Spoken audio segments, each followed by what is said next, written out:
Muling nabalot ng malinaw na kalangitan ng kabisera, at ang araw ay nagniningning ng husto. Perpektong araw ito para sa isang pampublikong execution. Matapos ang halos isang linggong pagtitipon ng ebidensya, nailantad sa lahat ang pagtataksil ng simbahan sa pakikipagsabuatan kay Timothy upang patayin ang hari at agawin ang trono. Walang isang taong sangkot sa pagpapalabas ng salot ang nakaligtas, dahil ang buong simbahan sa kabisera ay inalis. Si Nightingale, nakatayo sa tabi ng bintana, ay tinanong si Roland kung papanoorin niya ang pagpapatay. Kahit hindi man lang inaangat ang ulo, sumagot si Roland na pinagkakatiwalaan niya sina Axe at Tasa na hawakan ang lahat. May mas mahalagang bagay silang dapat asikasuhin. Isang sulat ang ipinadala na sa lungsod ng Neverwinter. Naniniwala siya na malapit nang dumating si Berev upang tulungan siyang pamahalaan ang mga noble. Darating din si Kyle upang iharap ang kanyang mga natuklasan sa pananaliksik sa Alchemist Association sa kabisera. Nang pumasok si York sa silid, bigla niyang sinabi, "Inyong kamahalan, pinatay ninyo talaga ang mga charlatan na responsable sa salot." Pinuri ni York si Roland sa pamamagitan ng pagsasabing ang mga tao sa plaza ay pawang umaawit ng papuri kay Roland. Sinasabing si Roland ang nagligtas sa kanila 6 na buwan na ang nakalipas. Tumawa si Roland. Ito ay lahat bahagi ng naratibo na inihanda ni Tasa. Nagtugma ito sa pagsadyap sa mga refugee 6 na buwan na ang nakalipas, tiyak na isang epektibong propaganda. Tungkol naman sa mga nagkakaisang papuri, marahil ay sadyang. Hindi ito sinabi ni Roland, ngunit ibinigay niya kay York ang isang elegante na ginawang sulat na papel. Binuklat ni York ang sulat, at nanlaki ang kanyang mga mata pagkatapos lamang ng isang sulyap. Hindi siya makapaniwala na balak ni Roland na italaga siya bilang embahador ng Grey Castle. Handa na ni Roland ang appointment letter, ang tungkod ng awtoridad, at ang selyo para kay York. Si York ay itatalaga sa kabisera ng kaharian ng Dawn. Tinanong niya si York kung ano ang nararamdaman niya tungkol dito. Si York ay may palayaw na magic hand of the royal capital, at mayroon siyang malaking reputasyon. Kahit na hindi ito isang positibong reputasyon, katulad ng dating ika-4 na prinsipe.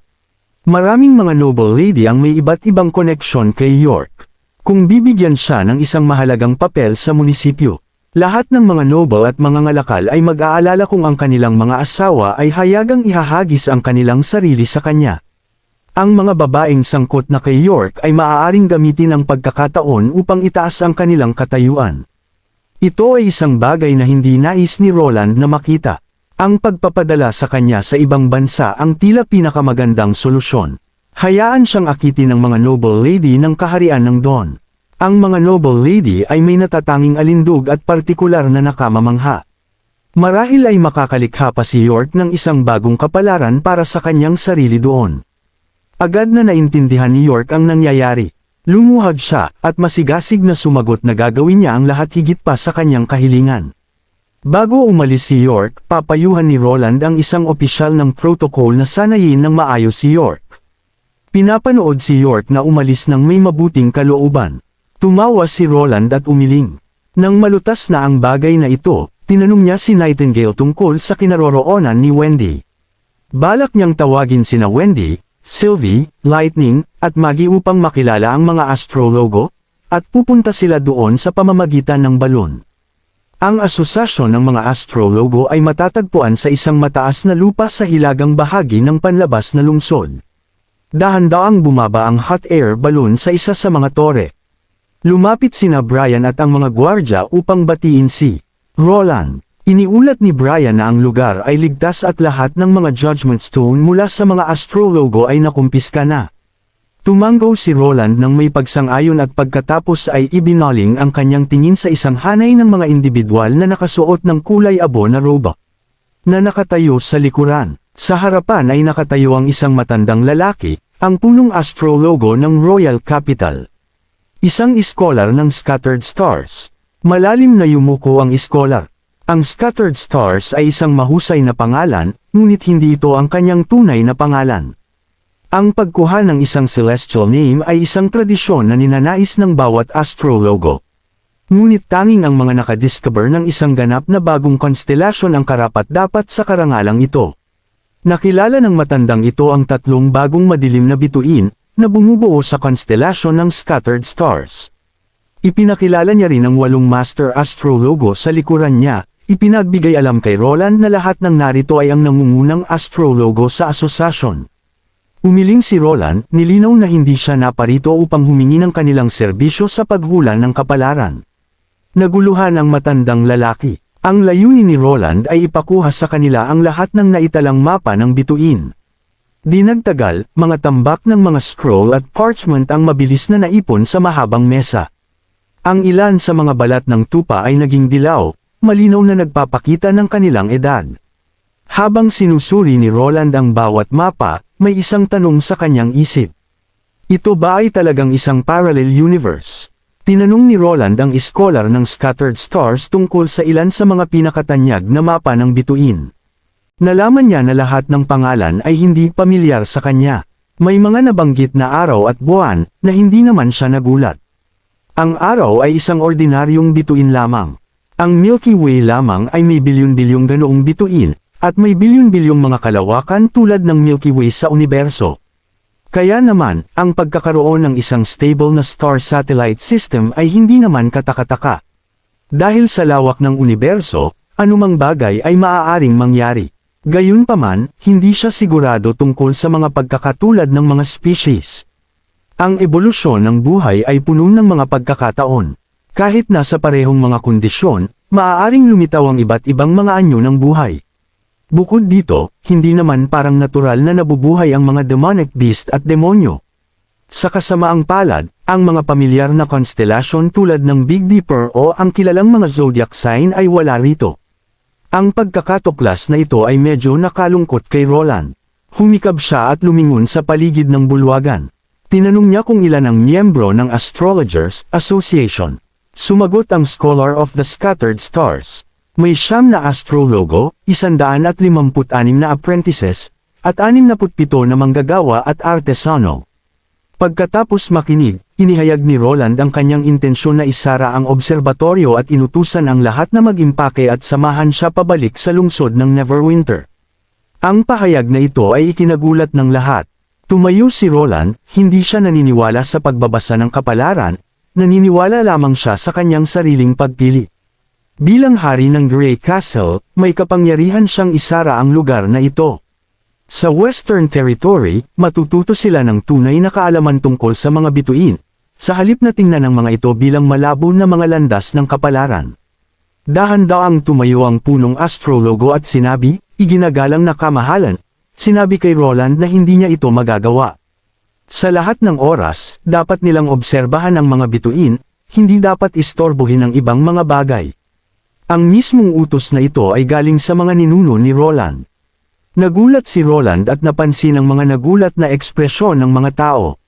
Tinanong ni Roland kung sino ang maaaring sabihin ng sigurado kung totoo ang sinasabi ng punong astrologo.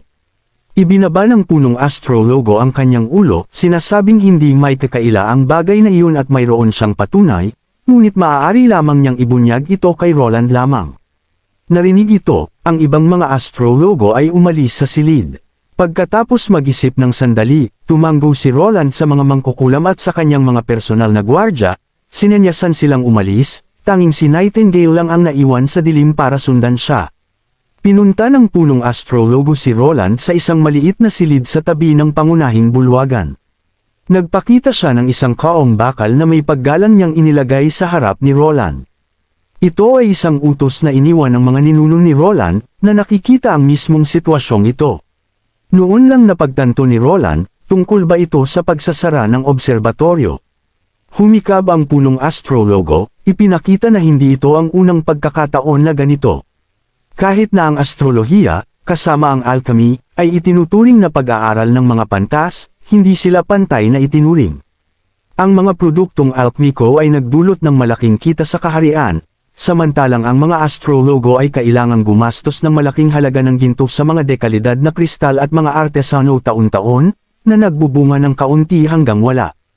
Upang pigilan ang mga susunod na mga tagapagmana na buwagin ang asosasyon ng mga astrologo upang makatipid sa gastos, inukit ng ninuno ni Roland ang kanyang mga kahilingan, iniutos na walang dapat tumutol dito. Pagbukas ng kahon, nakita ni Roland ang mga tambak ng gintong sheet. Mukhang hindi nagtipid ang pamilyang Wimbledon sa pag-iingat ng utos na ito, pinili ang matatag na katangian ng ginto bilang material.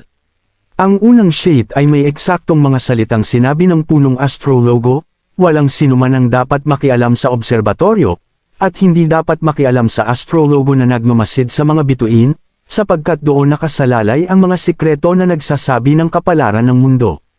Tinanong ni Roland ang kahulugan sa likod ng mga salita, at sumagot ang astrologo. Mayroon silang misyon na tumatagal ng maraming siglo. Ang mensaheng ito ay hindi isang bagay na maaari nilang ibunyag sa pamilya Maharlika, kundi sa tagapagmana lamang ng hari. At kapag ang tagapagmana ay umabot sa edad na 30 o higit pa, naniniwala ang mga ninuno ni Roland na ang pagbubunyag ng kaalamang ito ng maaga ay maaaring ikalagay sila sa gulat at pagkalito, na maaaring humantong sa pagbagsak ng kaharian. Ang matandang punong astrologo ay nagseryoso ng kanyang kilos habang ibinunyag niya. Hinahanap nila ang bituin. Naguluhan si Roland, at tinanong kung ano iyon. Dahan daw ang nagsalita ang punong astrologo, isang pulang bituin, o marahil mas matatawag na pulang buwan. Kapag bumagsak ito, ang mundo ay malalagay sa isang hindi maibabalik na sakuna. Naramdaman ni Roland ang panginginig. Ang pagdating ng pulang buwan, maging ito ay ang sinaunang teksto mula sa mga guho o ang impormasyon mula kay Agatha ng Federation, at ngayon ay isang sekular na organisasyon ay nababahala tungkol dito. Tinanong ni Roland, maaari bang may mga komplikadong ugnayan sa pagitan ng Astrologers Association at ng Federation? Pinilit niya ang punong astrologo na magpatuloy. Seryosong sinabi ng punong astrologo. Lahat ng alam niya ay ipinasa sa bibig mula sa nakaraang punong astrologo. Ang alamat ay nagsasalita ng isang pulang celestial body na lumulutang sa kalangitan. Kapag lumitaw ito sa gabi, katulad ng isang crescent moon, ang mundo ay haharap sa pagkawasak. Ang kanilang tungkulin ay hanapin ito bago ito maging isang buong buwan. Sinabi ni Roland, ang mundo ay haharap sa pagkawasak. Ang kanilang tungkulin ay hanapin ito bago ito maging isang buong buwan.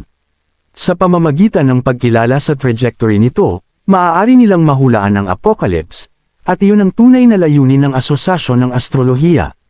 Nag-isip si Roland sa pariralang nagiging isang buong buwan.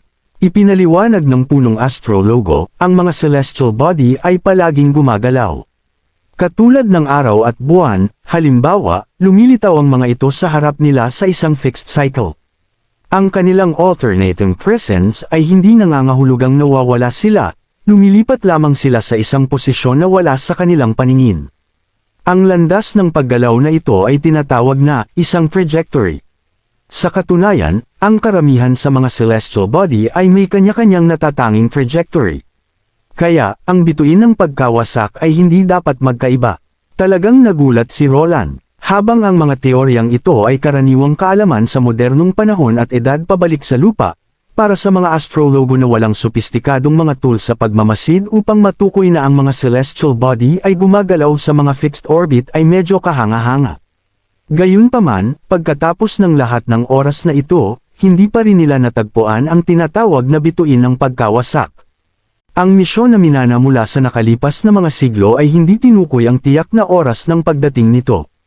Na nagpapahiwatig na ang bituin ay maaaring nagtatago pa rin sa isang sulok ng kalangitan. Mula sa henerasyon hanggang sa henerasyon, patuloy nilang hinahanap ito. Itinuro niya ang kanyang tingin sa matandang punong astrologo. At tinanong ni Roland kung gaano katagal na niyang hinahanap ang bituin. May bakas ng pagod sa boses ng matanda. Nagsimula siyang mag-aral sa Astrologers Association 40 taon na ang nakalilipas. Sa lahat ng mga taong ito, hindi siya tumigil sa pagtingala. Nang tanungin ni Roland kung nagsisi ba siya sa kanyang desisyon, umiling ang punong astrologo.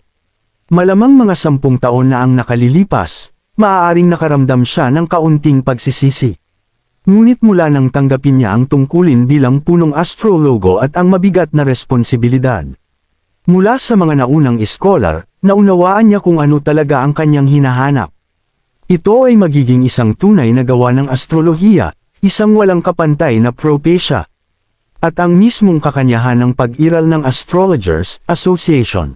Nakakalungkot, unti-unti nang nauubos ang kanyang panahon. Upang patuloy na tumangala, Tinatanong ni Roland kung ito ay tunay na nagbabala ng isang malaking sakuna. Hindi ba iniwan ng kanyang mga ninuno ang anumang mga hakbang o estratehiya upang labanan o iwasan ito? Yumuko ng malalim ang iskolar, iyan ang dapat pagnilayan ng iyong kamahalan.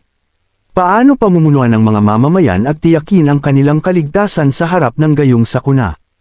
Hindi maiwasang hindi humanga si Roland. Araw-araw, tumitingin sila paitaas lamang upang patunayan ang propesyang ito.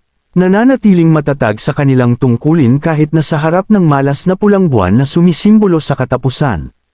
Hindi lahat ay may ganoong dedikasyon. Tumanggo si Roland, hindi niya isasara ang lugar na ito. Kinuha niya ang kanyang coat at nagsimulang maglakad patungo sa labasan. Habang papalabas siya ng silid, lumingon siya upang tingnan ang punong astrologo, na yumuyuko bilang pamamaalam. Sabi ni Roland, kapag may oras siya sa ibang pagkakataon, bibigyan niya ang punong astrologo ng mas magandang mga kasangkapan.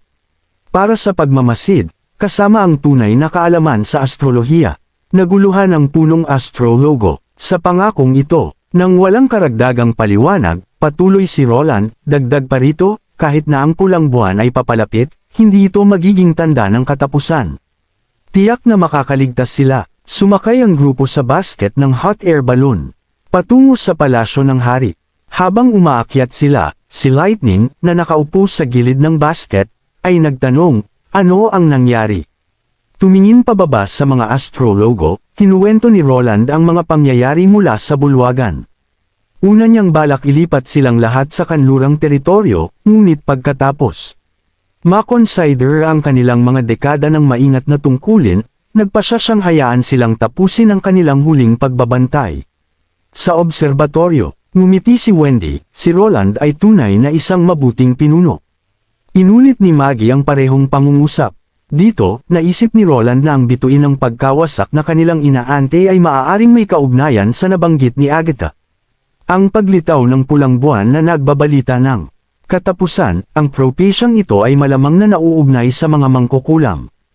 Ang mga pangyayaring ito ay maaaring nagmula sa mga nakaligtas ng Federation na nagtatag ng kanilang lungsod at kaharian. Dito, ipinasa ang alamat sa mga henerasyon at ipinagkatiwala sa mga unang astrologo ang gawaing ito. Habang naglalaro sina Lightning at Maggie, tahimik si Roland. Naramdaman ito ni Nightingale, at tinanong kung may gumugulo sa kanyang isip. Inamin ni Roland na kamakailan lang niyang binasa ang kasaysayan ng pamilya sa aklatan, at walang nabanggit tungkol sa mga astrologo. Ang pinakamaagang ninuno ay nakalista bilang si Mond Wimbledon, at ang unang hari ay si Turok Wimbledon. Wala ring nabanggit tungkol sa pagtatayo ng observatoryo o anumang mas mataas na tagapangasiwa. May isang tao ang nag-burn ng bahaging ito mula sa kasaysayan. Sino ang maaaring gumawa nito? Kung may gustong itago ang isang bagay, bakit iiwan ang napakaraming impormasyon? Bilang isang tagapagmana, hindi maaaring hindi niya alam ang tunay na layunin ng observatoryo. Ano nga ba ang nangyari sa pamilyang Wimbledon noong nakalipas na mga siglo? Sa isang mansyon, hindi makapaniwalang tumayo si Duke Calvin Conde, nakatingin sa mensahero sa harap niya. Isang tasa sa mesa ang nahulog sa sahig, at nabasag ang tasa na may malakas na tunog. Ang mensahero, na may seryosong mukha, ay nagulat, nakita niya ito lahat ng kanyang mga mata. Kinubkob ng rebelding prinsipe, si Roland, ang kabisera sa loob lamang ng isang araw, at nahuli si Haring Timothy. Paano nangyari iyon? Bulong ni Calvin, iyon ang kabisera ang pinag-uusapan nila. Ang napakalaking, 50 talampakang pader na gawa sa asul na marmol, libu-libong gwardya at kabalyero, na may toneladang pinakamahusay na trebuchet at snow powder. Walang puwersa, kahit na umabot sa 10,000 ang makakapasok dito sa loob ng isang araw. Nanginginig ang boses ng mensahero habang naaalala niya ang makapangyarihang mga sandatang ginamit ni Roland.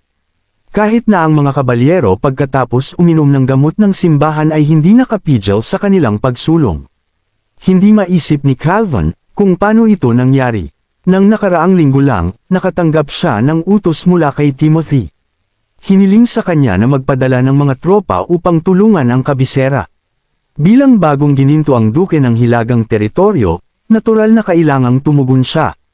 Isang puwersa ng 2,500 lalaki mula sa kanyang teritoryo mula sa iba't ibang mga noble at pamilya ang pinadala niya. Nakalipas na ang ilang panahon. Alam niyang ang pagpapadala ng mga puwersang ito ay ituturing na isang gawa ng paghihimagsik sa paningin ni Roland, kahit na hindi pa sila nakarating sa kabisera. Nabalisa ng ingay, isang batang babae ang pumasok sa silid. May hawak siyang training sword. Nakasabit sa kanyang tagiliran, tinanong ang kanyang ama, ano ang nangyari. Masidhing tinitigan niya ang kanyang anak at lumapit sa kanya, umaasang may maya-alok ito na solusyon. Nang marinig ang balitang kinuha ng ika-4 na prinsipe ang kabisera sa loob lamang ng isang araw, kumandat ang mga mata ng kanyang anak na may bahid ng pagkagulat. Gayunpaman, mabilis niyang binawi ang kanyang emosyon at tumawa. Tinanong si Calvin kung naiintindihan na niya ngayon kung bakit niya tinanggihan ang proposal ni Timothy. Nanlaki ang mga mata ni Calvin sa pagkabigla. Naisip na ba ng kanyang anak ang lahat ng ito noon pa? Niluwagan ni Edith ang kanyang ribbon, hinayaan ang kanyang mahabang buhok na damaloy sa kanyang mga balikat. Umiling siya, hindi niya nakita ang pagbagsak ng kabisera sa loob lamang ng isang araw. Naniniwala lamang siya na hindi si Timothy ang tamang lalaki para sa kanya. Hindi maiwasang malungkot si Calvin sa kanyang isipan. Si Timothy, pagkatapos ng lahat, ay ang pinuno ng Grey Castle. Kahit na ang kanyang paghahari ay panandalian, siya ang tunay na hari ng isang kaharian. Kung ang isang tao na may ganitong katayuan ay hindi angkop, sino naman sa mundo ang karapat-dapat sa kanyang mga mata? Yumuko si Edith upang pulutin ang mga sirang piraso ng porselana. Sinabi niya sa kanyang ama na dapat nilang agad na tawagin ang mga tropang kanilang ipinadala. Nagdadalawang isip si Calvin, ang mga tropa ay 4 na araw nang naglalakbay. At hindi pa nila alam ang kanilang eksaktong ruta. Natatakot siya na baka huli na para tawagin sila pabalik. Inayos ni Edith ang mga sirang piraso sa hugis ng 3 lungsod sa mesa. Pinayuhan ng kanyang ama na magpadala ng isang tao sa Valley Town kaagad. Kung aalis sila ngayon, dapat ay makarating sila sa takip silim at pagkatapos ay sumakay ng bangka papunta sa kabisera sa madaling araw. Sa ganitong paraan, dapat silang makarating sa kabisera isang araw bago ang kanilang mga tropa. Anuman ang ruta ng kanilang mga tropa, sa huli ay magtatagpo sila sa pangunahing kalsada patungo sa Hilagang Gate. Kung hahanapin nila sa kabilang direksyon sa rutang ito ang kanilang mga hukbo, dapat nilang maabyutan ang kanilang mga puwersa bago pa man makarating sa labas ng Royal Capital.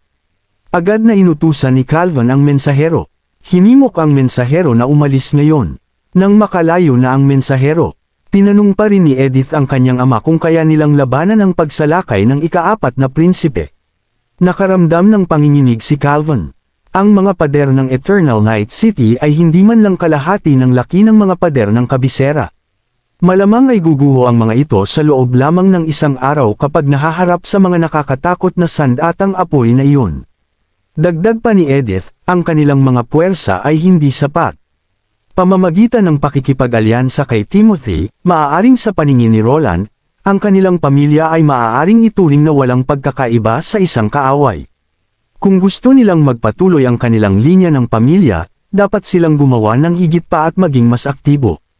Naintindihan ni Calvin ang sitwasyon. Dapat niyang ipanumpa ang kanyang katapatan kay Prince Roland. Ngunit paano mapapaniwala ang ika-4 na prinsipe na magtiwala sa kanya, tanong niya. Sa isang mabilis na galaw, itinapon ni Edith ang kanyang training sword. Idineklara niya nang may katapatan na gagawa siya ng paraan. Kinagabihan, tinipon ni Calvin ang mga hilagang nobles sa kastilyo.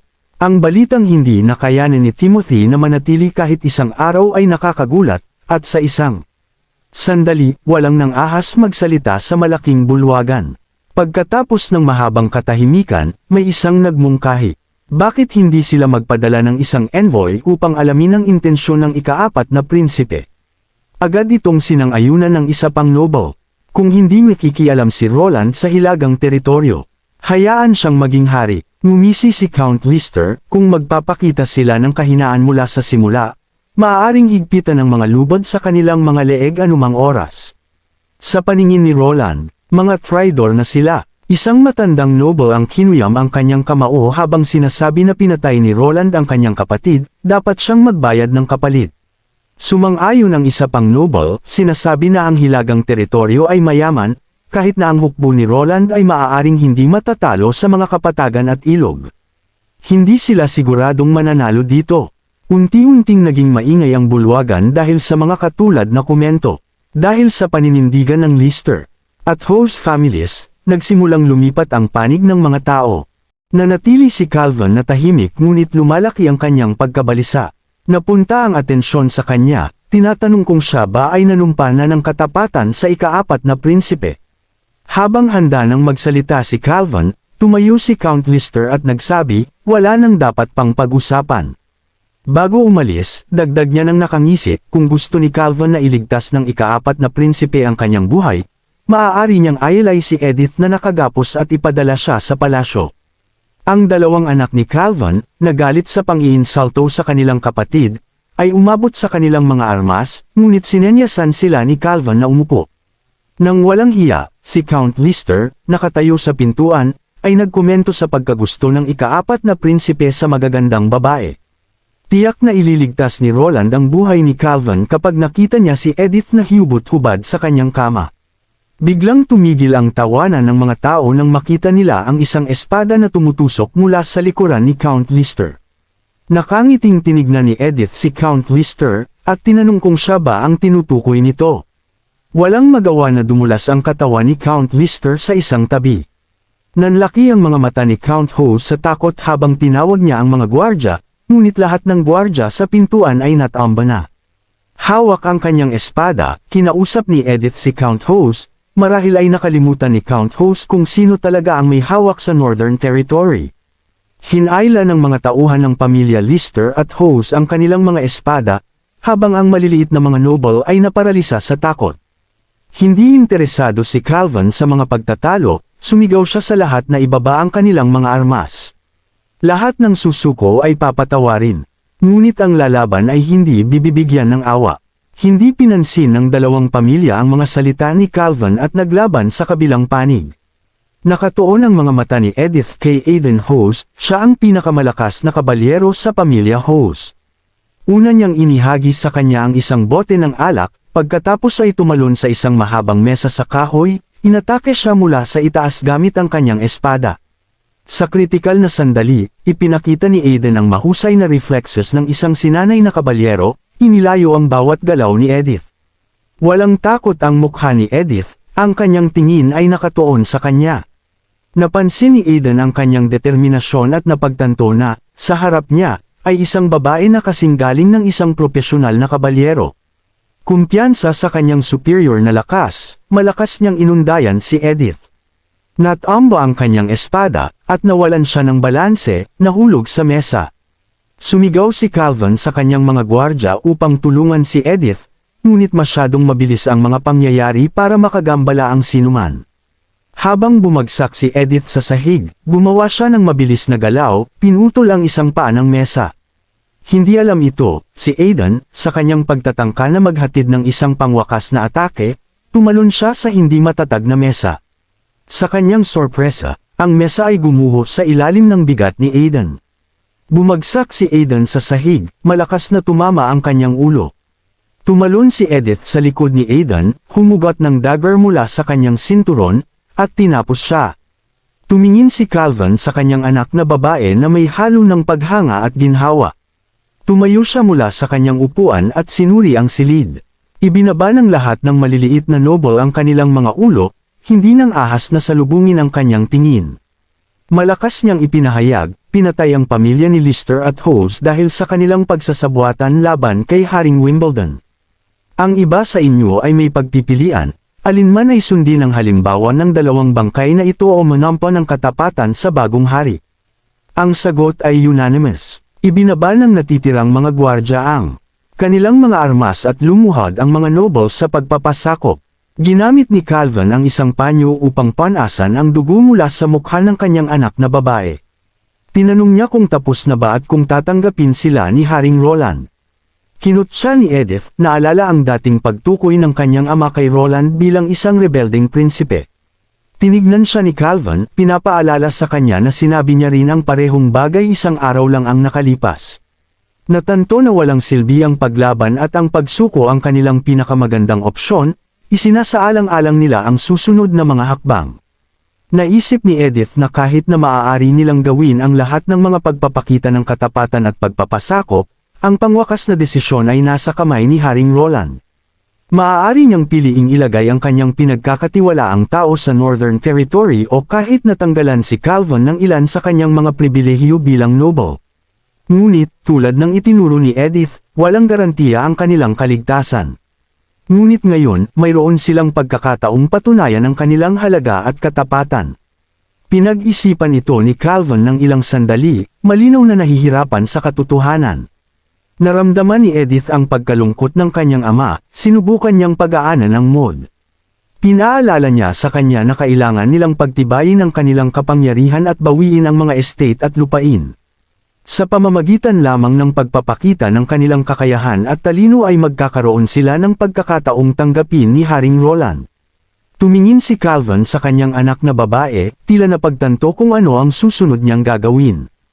Nagsalita si Edith ng same time, personal kong ihahatid ang dalawang ulo na ito sa kabisera at ihaharap sa Haring Roland bilang patunay ng aming katapatan. Gusto kong maging sugo para sa aking ama.